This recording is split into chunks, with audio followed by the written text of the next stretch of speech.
Financial statements company के बारे में दो बातें बताती हैं। पहला, कंपनी की परफॉर्मेंस कैसी है। दूसरा, कंपनी की पोजीशन कैसी है। दैट मीन्स कितना पैसा कंपनी खुद का लगा रही है और कितना वो लोन लेकर बिजनेस में लगा रही है। तो दैट मीन्स कंपनी को एनालाइज करने के लिए फाइनेंशियल स्टेटमेंट एक बहुत इंपॉर्टेंट टूल है। इसी वजह से ये इतनी ज़्यादा इंपॉर्टेंट है कि अकाउंट्स में इसकी नॉलेज आपको होनी चाहिए।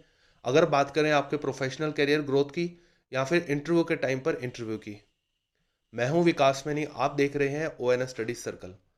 आज की इस वीडियो का टॉपिक है how to prepare financial statements of a company.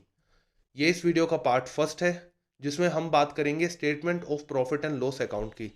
इसके कॉन्सेप्ट को, मीनिंग को और एक्चुअल यूज को समझेंगे और फाइनली एक समरी भी बनाएंगे। इसके साथ ही मैं आपको सजेस्ट करना चाहूँगा फाइनल अकाउंट्स विद एडजस्टमेंट्स और defer tax assets and liabilities. In topics पर हम ऑलरेडी वीडियो बना चुके हैं। आप इसको एक्सेस जरूर करें अपनी नॉलेज को अपडेट करने के लिए। चलते हैं डायरेक्टली वीडियो की तरफ। देखिए, सबसे पहले अगर हम बात करें हैं प्रॉफिट एंड लॉस अकाउंट की, तो सबसे पहले देखें कि कंपनी पैसा किस तरह से कमाती है। That means total revenue, total sale company की कैसे होगी। सबसे पहले रेवेन्यू आता है revenue from operations. That means bike बनाने वाली जो कंपनी है, बाइक बनाने से, बाइक को सेल करने से जो उसकी इनकम होगी वो आएगी रेवेन्यू फ्रॉम ऑपरेशंस में। बट अदर इनकम, बाइक बनाने वाली कंपनी फॉर टाइम बिंग अगर साबुन भी बेच रही है तो उससे जो इनकम हो गई, या फिर उसने कहीं इन्वेस्ट कर दिया, उससे उससे इंटरेस्ट मिल रहा है, तो वो भी नॉन ऑपरेटिंग इनकम में आएगा। सेल ऑफ एसेट्स, ये अदर इनकम में कंसिडर होता है, बट कभी कभी इसको एक्सेप्शनल आइटम में भी कंसिडर किया जाता है। यहां मैटर करेगा value of impact. For example, अगर टोटल प्रॉफिट है 400 करोड़ और सेल ऑफ एसेट से आपको 4 लाख मिल रहे हैं, तो यहां इतना ज्यादा इंपैक्ट प्रॉफिट पर नहीं पड़ेगा। आप सेल ऑफ एसेट को अदर इनकम में कंसिडर करेंगे। बट अगर प्रॉफिट है 400 करोड़ और जो एसेट सेल करी है या फिर जो मशीनरी आपने सेल करी है वो है 90 करोड़, तो दैट मीन्स ये एक सब्सटेंशियल इंपैक्ट करेगा प्रॉफिट पर। तो इस केस में आप इसे अदर इनकम में नहीं, एक्सेप्शनल आइटम में कंसिडर करेंगे।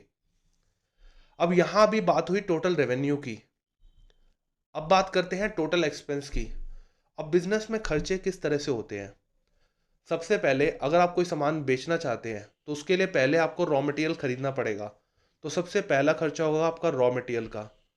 आपकी लेबर मशीनों को यूज करेगी और उसे कन्वर्ट करेगी फिनिश गुड्स में। तो दैट मीन्स लेबर और मशीन्स पर भी खर्चा होगा। और अदर एक्सपेंसेस, जैसे जिस फैक्ट्री में काम करेंगे उस फैक्ट्री का रेंट, और बिजनेस कई बार लोन लेकर भी काम करता है, तो कुछ फाइनेंस एक्सपेंसेस भी होंगे। तो अभी हमने बात करी टोटल रेवेन्यू, टोटल एक्सपेंस की। अब एक्सपेंस के ईच एंड एवरी हेड को हम कॉन्सेप्चुअली समझते हैं। पहले बात करते हैं रॉ मटेरियल की। देखिए, रॉ मटेरियल में सबसे पहला पॉइंट आएगा raw material consumed. For example, महीने के स्टार्ट में आपके पास 100 रुपये का मटेरियल पड़ा हुआ था, 50 रुपये का खरीदा, तो दैट मीन्स मंथ एंड में आपके पास 150 रुपये का मटेरियल होना चाहिए। बट जब आपने चेक किया तो पता चला कि 80 रुपये का मटेरियल है। तो दैट मीन्स जो 70 रुपीज़ का मटेरियल था वो कंज्यूम हो चुका है। तो इसे आप शो करेंगे रॉ मटेरियल कंज्यूम के नाम से। इसका फॉर्मूला होगा opening plus purchase minus closing. अब जो अदर रॉ मटेरियल स्टेजेस हैं, जैसे रॉ मटेरियल आया, उस पर थोड़ा काम कर लिया, बट अभी तक वो फिनिश गुड्स में कन्वर्ट नहीं हुआ, तो उसे कहेंगे work in progress. Finish goods में कन्वर्ट हो गया तो उसे कहेंगे फिनिश गुड्स। और एक कॉन्सेप्ट होता है स्टॉक इन ट्रेड। इसका मतलब क्या है। इसका मतलब यह है कि आपने रॉ मटेरियल परचेज नहीं किया, आपने डायरेक्ट बना बनाया फिनिश गुड्स परचेज किया और उसको आगे सिर्फ ट्रेड किया, सिर्फ उसको बेचा।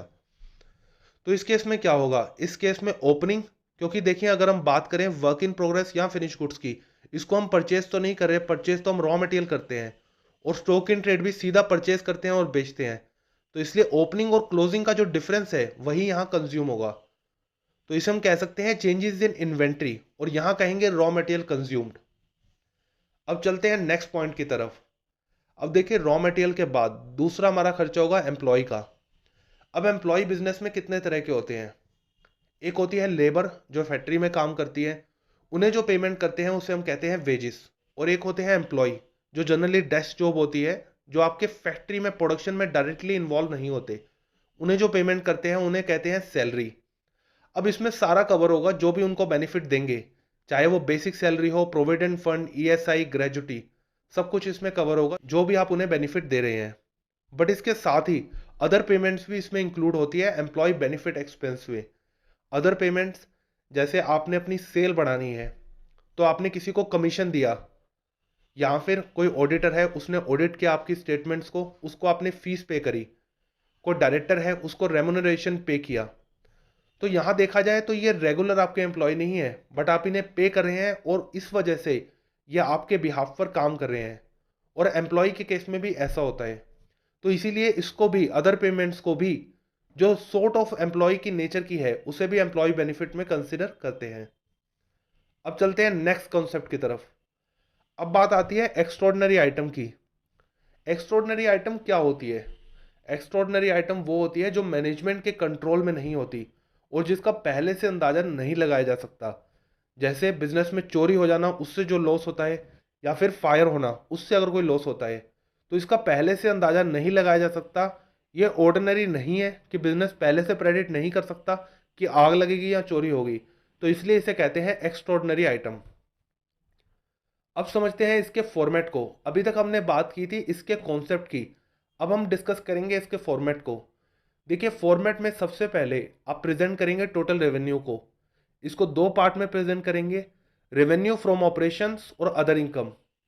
उसके बाद रेवेन्यू के बाद बारी आएगी एक्सपेंसेस की। सबसे पहले हम रॉ मटेरियल के कॉन्सेप्ट को शो करेंगे, जिसमें cost of material consumed, that means raw material जो कंज्यूम हुआ था उसको शो करेंगे। Purchase of stock in trade, जो हमने देखा था स्टॉक इन ट्रेड, उसको शो करेंगे। Changes in inventory, work in progress या फिनिश गुड्स, इसके केस में जो ओपनिंग क्लोजिंग का डिफरेंस था उसे यहाँ शो करेंगे। उसके बाद जो हमने देखा था employee benefit expenses, raw material के बाद उसको शो करेंगे। और उसके बाद बाकी खर्चे जैसे फाइनेंस के, डेप्रिसिएशन के, एमोटाइजेशन या फिर others, for example factory rent, उसको यहाँ शो करेंगे। तो टोटल रेवेन्यू में से टोटल एक्सपेंस रिड्यूस करने के बाद हमारा प्रॉफिट आएगा। बट ये फाइनल प्रॉफिट नहीं है, इसमें कुछ एडजस्टमेंट्स भी होंगी।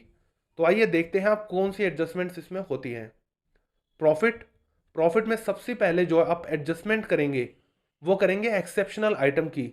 जैसा हमने देखा था सेल ऑफ मशीनरी के केस में, अगर बहुत ज़्यादा वैल्यू है जो इम्पैक्ट करता है प्रॉफिट पर, तो आप उसे कंसिडर करेंगे एक्सेप्शनल आइटम्स में। तो उसके बाद आपका प्रॉफिट आएगा profit before extraordinary item and tax. फिर एक्स्ट्रॉर्डिनरी अगर कोई इवेंट हुआ है जैसे चोरी या आग लगना, तो उसका भी जो प्रॉफिट एंड लॉस है उसको आप शो करेंगे। उसके बाद आएगा प्रॉफिट बिफोर टैक्स।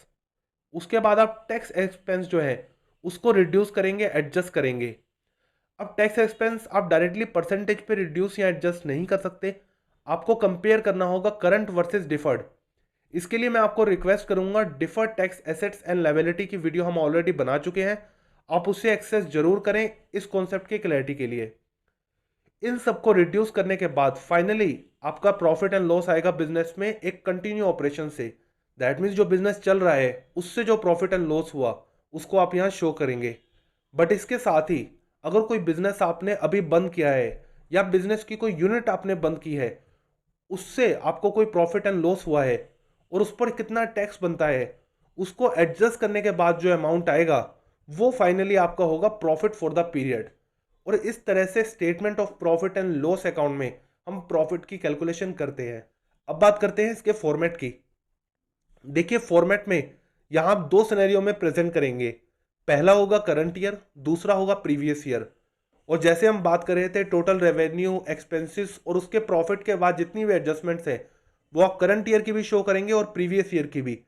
ऐसा इसलिए है क्योंकि साइड बाय साइड सिमुलटेनियसली इसको कंपेयर किया जा सके। तो आज की इस वीडियो में हमने देखा statement of profit and loss account किस तरह से बनाया जाता है। I hope you like this video, और ONS स्टडी सर्कल की कम्युनिटी से जुड़ने के लिए इस चैनल को सब्सक्राइब करें, इस वीडियो को लाइक और शेयर जरूर करें। Thanks for watching.